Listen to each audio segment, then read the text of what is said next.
Hey, Rodriguez here, and you're watching the review center, where everything and anything may be reviewed. And today, I am not alone. With me is...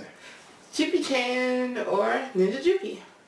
Yep. And today we're talking about this cool movie. We were kind of in the mood to just check out a movie and everything, and then we just noticed that there's like this limited time release anime movie called Suzume, so we checked it out. And we're going to give a general plot synopsis, our thoughts and stuff, and I think some of the details are kind of hard to get into without some spoilers, so warning, if you're not seeing the movie yet, then be warned, there will be some heavy spoilers, and yeah, just check it out first if you're watching the review.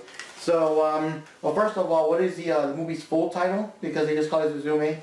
And, Suzume no Tojimari, which means Suzume's locking, or lockout, something like that. Yeah. So basically, it's an interesting movie. It's a movie about this schoolgirl named Suzume, and first of all, she has these weird dreams of something as a child that she can't quite figure out like what's going on. And then on her way to school one day, she runs past this stranger that's looking for a door in some like ruins near town. And of course, she doesn't understand what's going on, but yeah, the ruins are over there, you know, and everything. And you know, she goes about her day when suddenly, like when she's in school, she sees this weird like thing that no one else can see. She's like, oh my god, what is that? And everyone's like, what? What do you mean? Don't you see it? And the thing's looking, you know, bigger, more ominous, but no one is seeing it. And she's like, I don't know, something tells her it has something to do with that guy. So she goes back to try to find the guy in the ruins, and the thing is getting bigger and bigger, and the sky is all dark, but like everyone else is just carrying on about their day, you know what I mean? Like, no one notices this thing. She's freaking out, you know? So she goes to the place, the ruins, and she finds this door, just a random, like a door on its own with no wall or anything.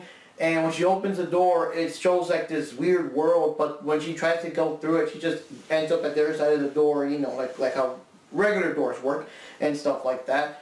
And yeah, more stuff happens. This thing comes out, the guy comes back, you have to close the door. If you don't close it in time, this thing apparently, I guess it goes to the sky and then just drops, and when it drops it causes massive earthquake, so you kind of have a mission there. And then they meet this little talking cat creature that they eventually name him Daijin. And Daijin turns the guy, his name was Sato? Sota. Turns him into like a chair, like a three-legged chair that was like Suzume's mother's, you know, like I think you remember her by. It was her mother's memento. It was a memento from her mother. Her mother made the chair for her when she was younger, and since Sota was in Suzume's room, this cat thing, which was also the key of keeping that door closed, that escaped because Suzume picked it up and it took back his normal form, it cursed Sota and it made him into this chair that only has 3 legs. It's a child-sized chair, you know, maybe for like a 3 or 4-year-old.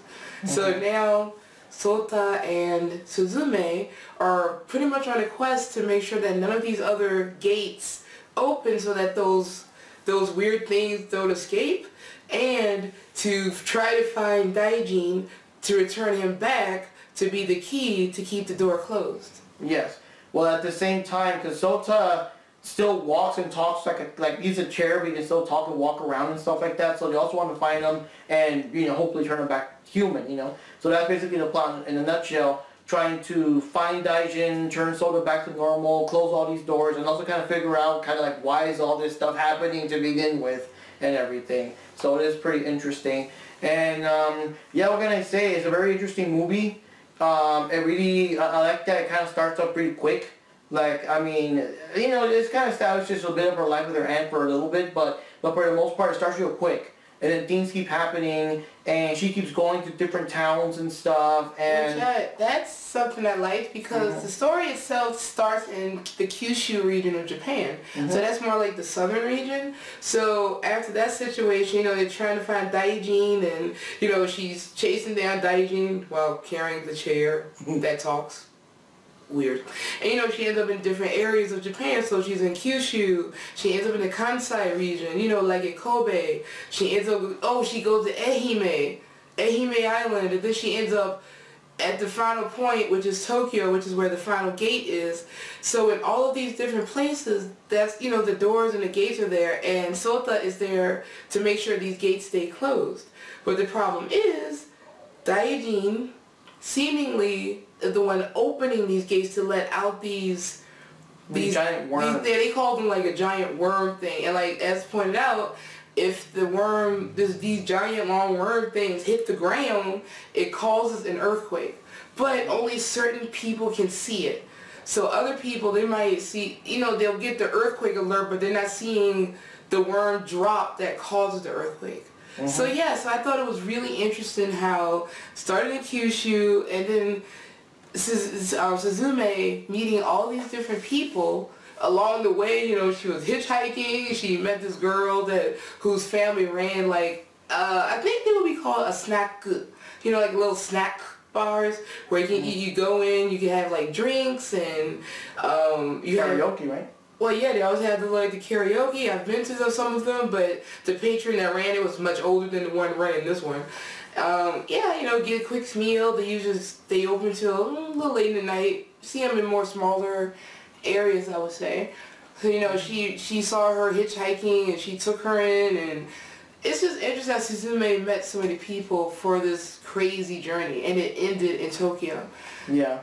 Not to spoil too much what happens to Sato and them. Sota, right? I keep saying Sota? Yeah. So what happened to Sota, later, eventually in the movie, the aunt that lives with Suzume, you know, wants to find out what's going on, so she goes out to look for her, and she runs into this guy that's also Sato's friend. I keep saying Sota's friend, and, you know, so there's a bit of a side quest there too, a bit, where we kind of see how the aunt and him interact, and they gotta keep going on the quest and find out what's going on, and stuff like that. So it's interesting. You have like more and more interesting characters added to the mix, and I guess without going heavy spoilers, of course the real big thing in the movie is that there's like possibly the largest worm ever that covers the entire like Tokyo sky, and of course if that drops, I mean that would be all she wrote for Tokyo. So it does have high stakes near the end, but yeah, overall the movie's very enjoyable. Awesome animation and everything, good effects, good characters. Like I said, everything moves at a fast enough pace, nice so you're not like bored. Oh, something else too. Also, like what you just said, like, you know, high stakes. Like if the biggest worm or whatever it is, what they call it, is you can see it in the sky. If it crashes, it's going to like kill practically everyone. Calls a super major quake, and it is strongly implied that these things have happened in the past. So think of any totally really big earthquakes that, you know, are unusual ones or really high stake ones that may have happened in the past. They mentioned one from over 100 years ago, and there was a super big earthquake about that time. And of course they mentioned March 11th, and I was like, well, boom, there you go. So they're saying that a worm caused it. So, and that, I don't want to relive that experience, but yeah. But yeah, I found that interesting. So, and the closers of that time dealt with the snake, and, you know, there's a different generations, like all these anime and manga series, you know, oh, it's a family business, they gotta go and make sure these things stay sealed, and, you know, that type of thing.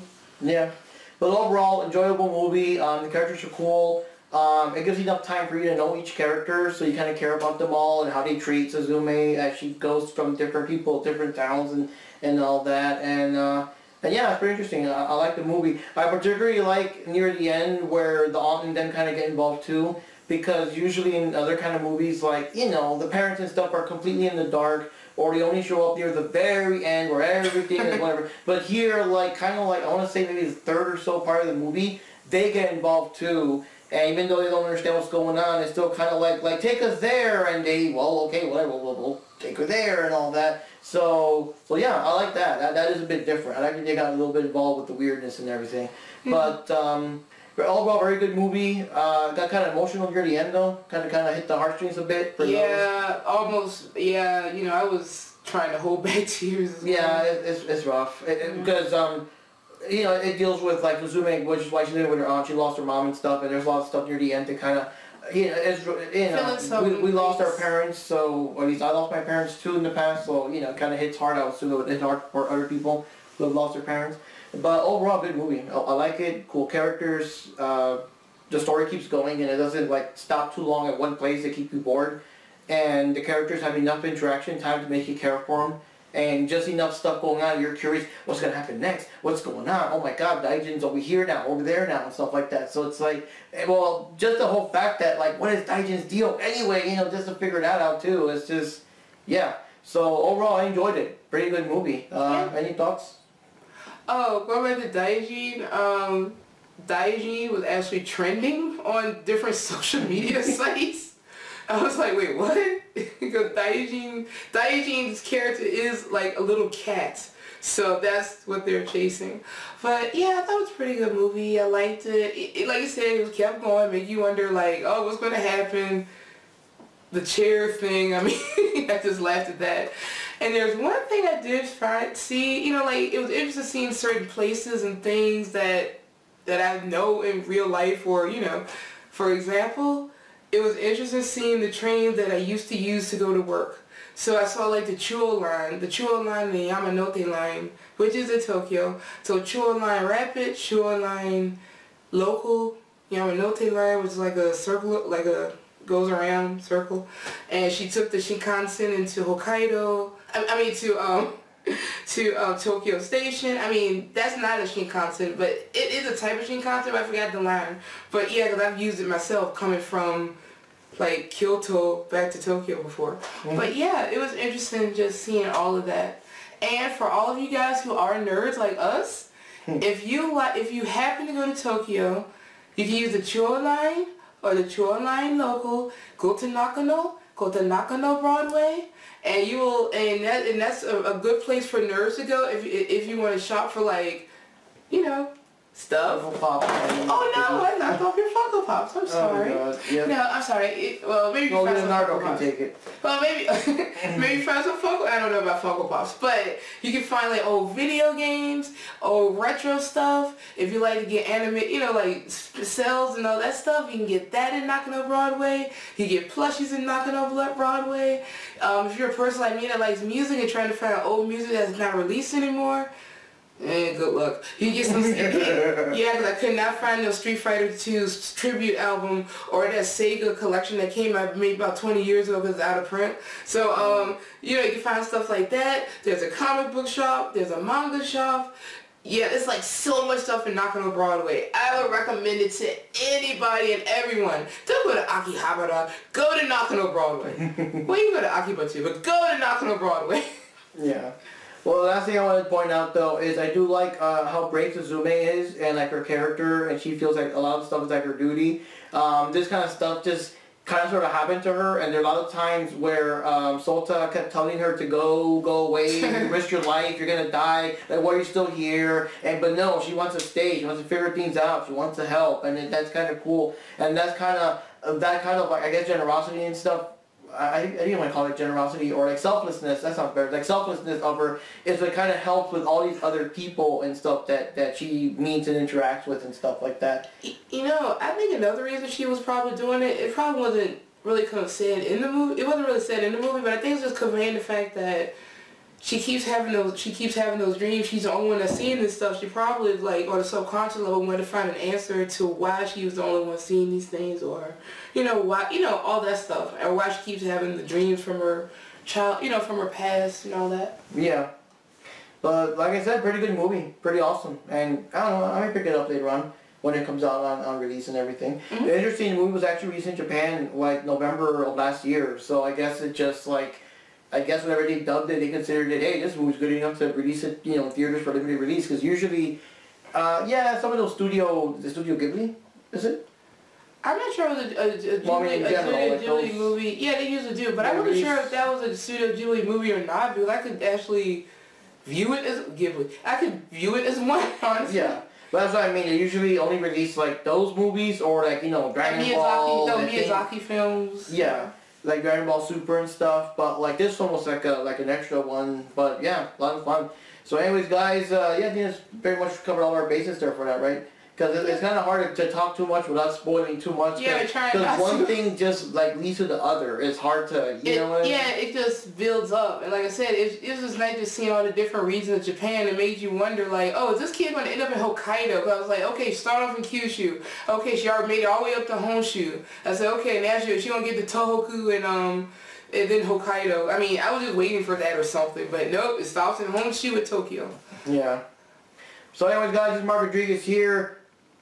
Oh yeah, Juffy-chan, Ninja Juffy, so hi guys, nice to be here. Yep, and as always, this has been the Review Sanctum where everything and anything may be reviewed. See you next time. Sayonara.